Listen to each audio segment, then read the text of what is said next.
we are going to talk about the very interesting subject, the environment. Important subject because it is very much related with part of our day-to-day life.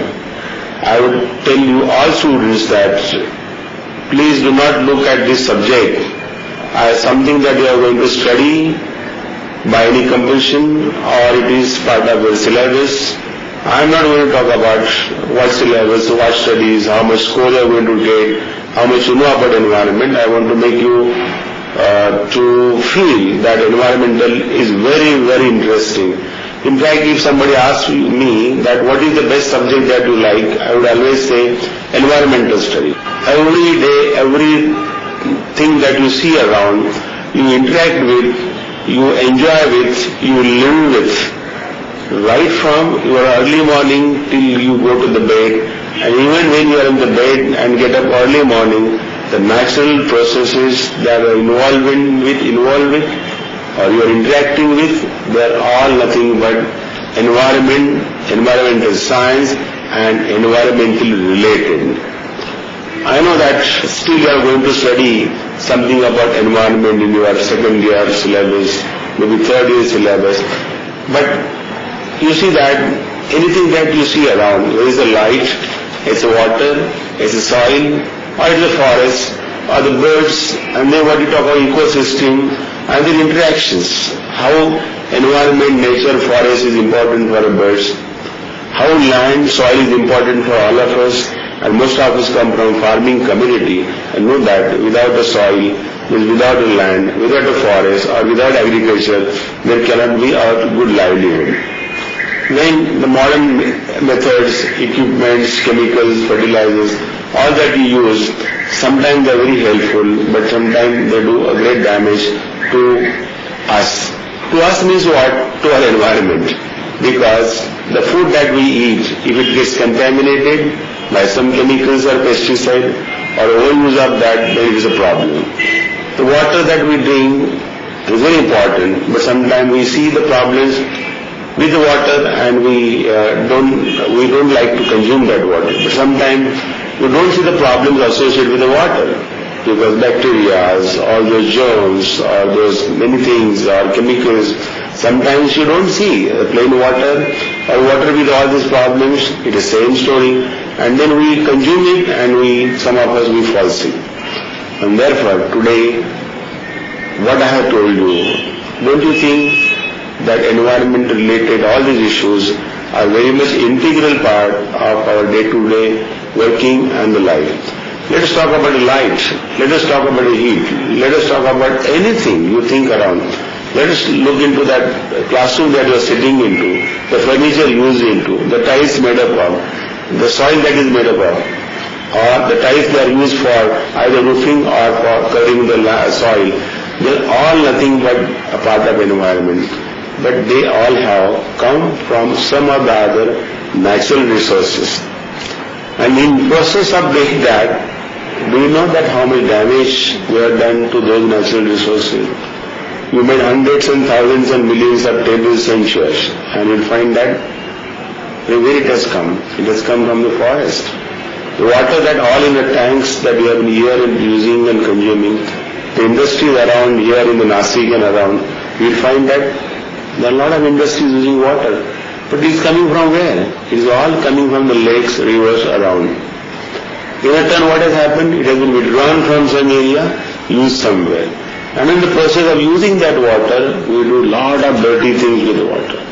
And we spread a lot of dirt around, And therefore, these are the areas very, very important. If you want to go into classical way, what is the nature, how important it is, we must talk about the basic entities, the land, the forest and the land, the water bodies.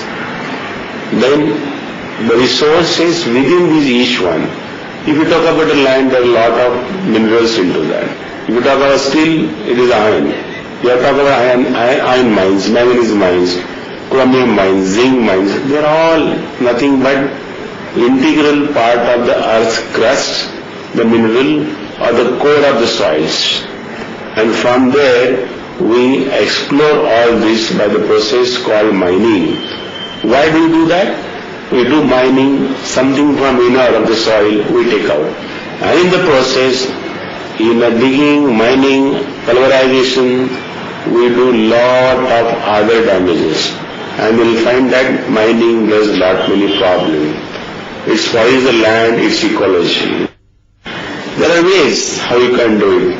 At least even if you extract out important minerals by mining process, of course they are required. Otherwise you would not have seen all these steel, alloys, automobiles, all constructions of boilers, machineries, everything, agricultural equipment. Nothing could have been there had you not extracted out iron and manganese and all those things. It is required to be done. But now the scientific discipline of environment we have understood. In the process of doing this, let us not do a great damage. In the process, let us not disturb others. Let us not dirt the water body or the environment, forest and birds, animal life around the mining. So you have to take care of that. Another great natural resource on the land, you can say that as a fertile soil. You must be reading through the syllabus types of soil, sandy soil, loamy soil and silt soils. All these soils are very important with respect to its content and the quality. Now when you talk about this soil, you know that a fertile soil, what is a lot of carbon contents is there, nutrients are there, minerals which are essential elements for the plants. If they are there, sufficient humic acid is there, moisture is there, some good air is there in the soil, and if that is not there, either it can be naturally not there or it is damaged because of so many other activities. Could be mining or could be that what we talk about, industrial chemicals, pollutions and all those.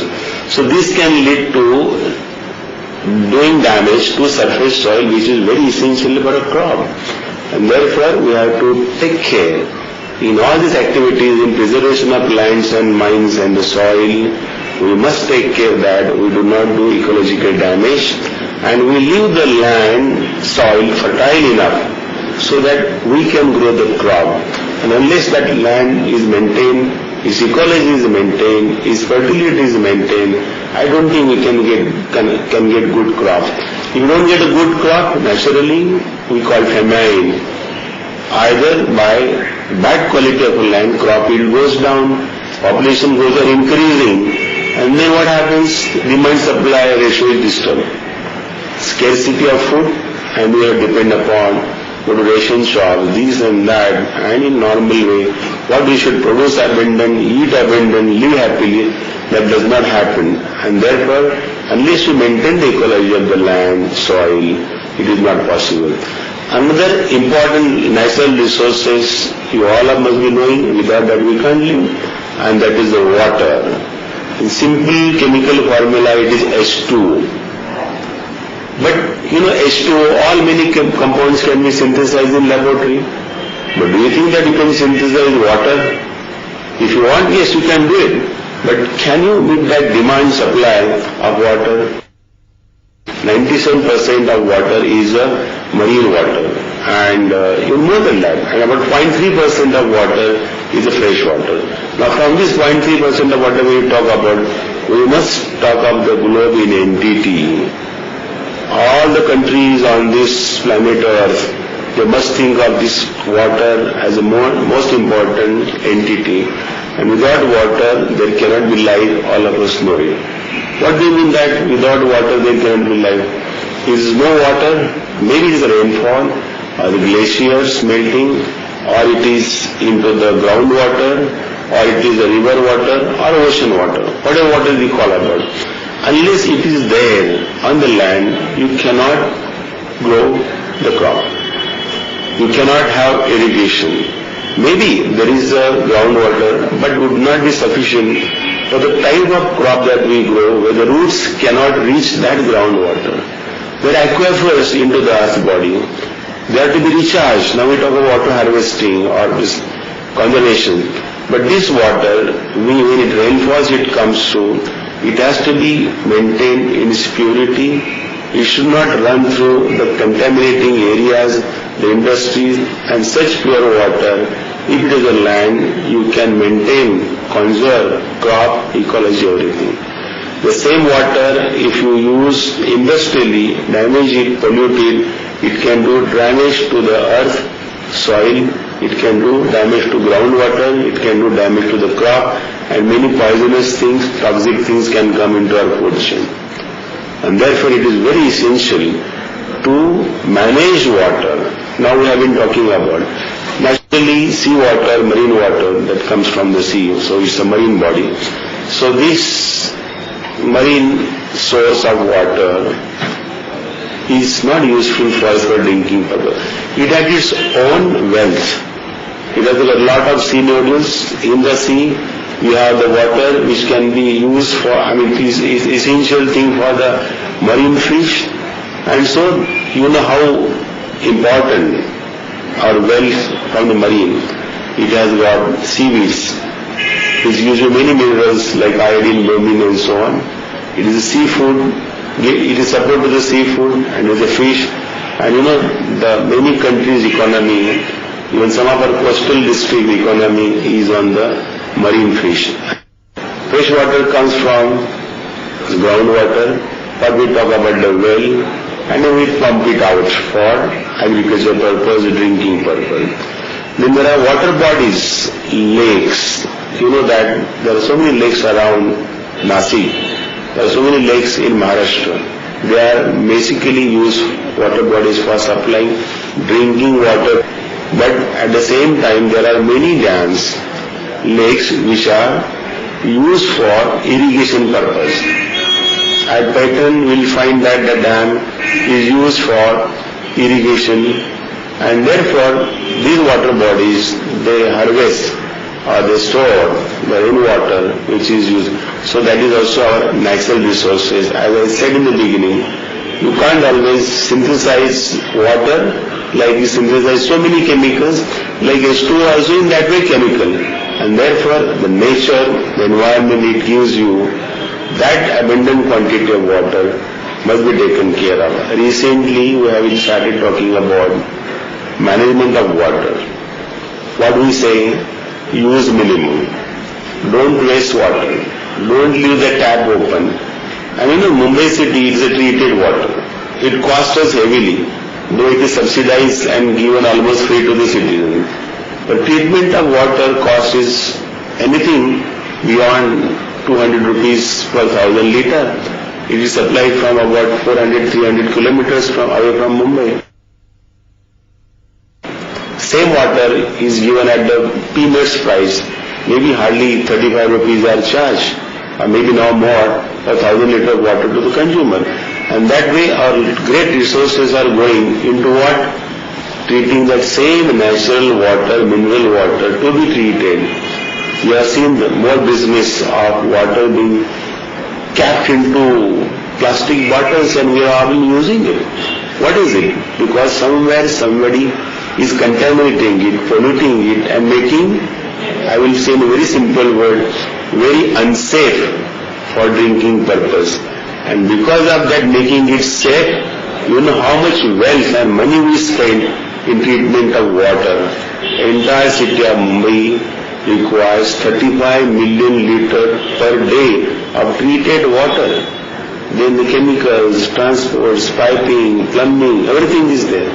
And therefore we need to conserve this. Secondly, now I have been talking about, people say that now next war will be, world war will be on the water. You know that Maharashtra alone spends nearly 4 crore of rupees every day to supply drinking water to our dried villages. You can imagine how much money is being spent.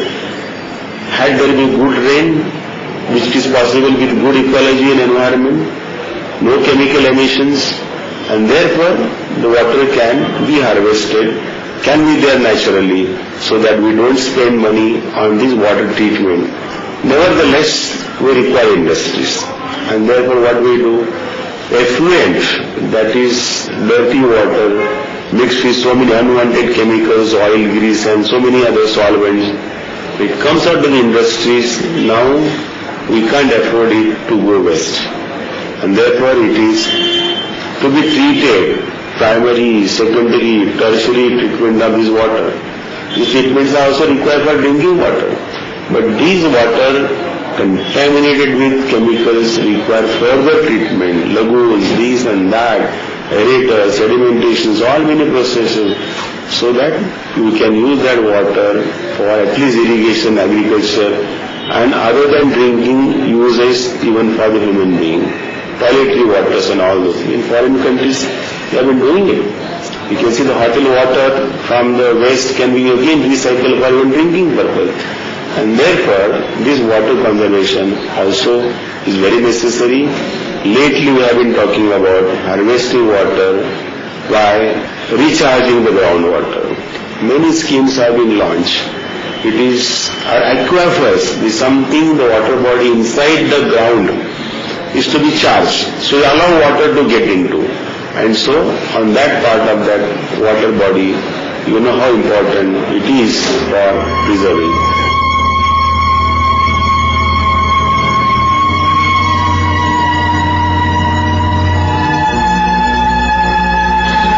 I'm sure that each one of you must be very crazy about the forest, the greenery. Forest which has beautiful trees, looking wise very green, flowering. At the same time, you all are getting very delicious fruits from natural forests. In addition that, you cultivate them into the gardens, and you have the fruit gardens, orchards of the fruits, chiku garden, banana, this and that. But you know that there are plenty of fruits that you directly get from your very dear forests around you. And I believe that most of you are more familiar with the forest around you because you cannot live without the forest around you. And when you walk through the forest, you will find a number of things which can be used, consumed. But you know, the man being very greedy, he is not happy with whatever he gets from the water, the soil, the minerals from that, the well from that, alloy, gold, everything. So these forests are having very, very important species. And most of us know very important, that is a teak wood. You know that teak wood, people call it furniture wood. And this furniture wood is what? Cut the teak wood, bring it and do the furniture. Very simple. But there are so many other things. There are orchards of the furniture wood, other kind of trees, mangians and so on. Khaya senegalensis, various kinds of trees are being grown now for furniture purposes. By and large, I think entire world and more so in India, what is the Tectona grandis, the teak, that is used as a furniture wood. And you'll find that all of our forests are raised out. Forests are very important to ecology, to clean the environment, to do a lot of phyto remediation. Atmospheric emissions can be, it gives you the oxygen, it takes away the carbon dioxide and so many other things. Forest is our major sink of carbon dioxide, one of the greenhouse gases. Forest is the one can take out and fight out so many emissions.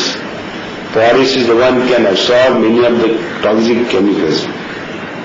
Forest, more importantly, retains water in the ground and maintains the flora fauna in entirety, and so that we live very happily. You can imagine without forest, deserts are known, you know, what is the situation of the people in the desert. We are not in the desert. It means what? We are having forests around us. You have good ecology, the forest and trees can grow. The very tree can give you coal, and because of that coal, requires energy from that coal obtained, and there is a lot of cutting of the forest. When I said for trade, furniture, a lot of forest is raised, and the forest cover is declining very fast. I believe in India is something now left out to 13, 14 or 16%, instead what we require nearly 33% of forest cover. It's not only here, it's a global scenario, and therefore there is a lot of emphasis on conservation of forest, no matter it is the source of wealth on many fronts. But again here, when you cut the forest, you must plant the forest. You cut the tree, you must plant the tree. Beyond this, most important now, the most abundant source of energy for entire world, the sun, the solar, and it is all nothing but helium and the hydrogen, these gases, and tremendous amount of energy, much larger, and so that energy is coming, that is the entire world, Srishti we can say, all the creatures, flora, fauna, is able to live and survive. And so this solar energy is a permanent, I would say, at least now till new more inventions and threats are there, form of energy, which is again non-conventional source of energy, again the conventional coming from coal or electrical energy coming from nuclear power station. In addition to solar energy, there is a wind energy, tidal energy we call. There is also the tidal energy coming from the sea. So these are other non-conventional sources of energy. We need to harvest them naturally occurring. But before that, we must look into very seriously. Even if you want to harvest non-conventional sources of energy like wind and tidal, we must look into solar energy, because for that I don't think we require any kind of installation, which are talking like chemical industries which will lead to the pollution. Harnessing solar power, hardly most of them the physical matter. There are no liquids, effluents and all those involved into that. There are no washings or effluents coming out. No consumption of water is required for that. So this solar energy can be treated as a great source of energy, which we have been using naturally, drying of the farm plants, food, articles and so on, clothes and all that. But now, same has to be looked into a little advanced stage so that we can use it. Another, the most important, and finally I think we should talk about air as such, the atmosphere as such. Now without air, clean air, there cannot be life. And this atmosphere, which has got various spheres on the surface, 10 kilometer, tropospheric, the mesosphere, thermospace and all that, we call environmental pollution. We often suffer from that. So many chemical fumes, nitric oxide, nitrous oxides, SO2, and all those into the atmosphere, and ambient means natural air is now disturbed, which contains majority of the oxygen, nitrogens, all those, and traces of other things. But now when that balance is disturbed because of many gases coming into, you see the ozone hole, greenhouse effects, polluted air, and so Earth's atmosphere, I would take, is also one of the great natural resources. It is under great threat because of overexploitations. Many industries, emissions, gases, toxic emissions of very hazardous type, they damage forest, they damage river, they damage all articles, they even damage Taj Mahal, you know all that. So all these emissions are damaging our other natural resources. It's a great deal that we must conserve our air first, again. So again, by using land, water, cropping patterns, industries, forests, all this has great relation to our, again, most important natural resource or wealth associated atmosphere which contains the air. And so damage to this atmosphere again has to be looked into very seriously, and so the efforts are on to use the processes which will give minimum of discharges, emissions and all. We talk of lot of technologies, everything focuses on maintain our natural resources, and therefore please don't look into that. It is something that artificially want to study, which has no concern. The very air that you breathe, I talked about it, the land that you live on, house that you build on, the materials that you use inside the house, food that you eat, water that you drink. I'm sure I had dealt with everything. And they are nothing but my great friends, they are the natural resources. And therefore environmental science is greatest amongst all, I believe, so that we must have a liking for this subject, understanding subject. Please don't take it as burden of your textbook, exams and all that. I'm sure you're all happy about knowing in overall scenario how important our natural resources are. Thank you.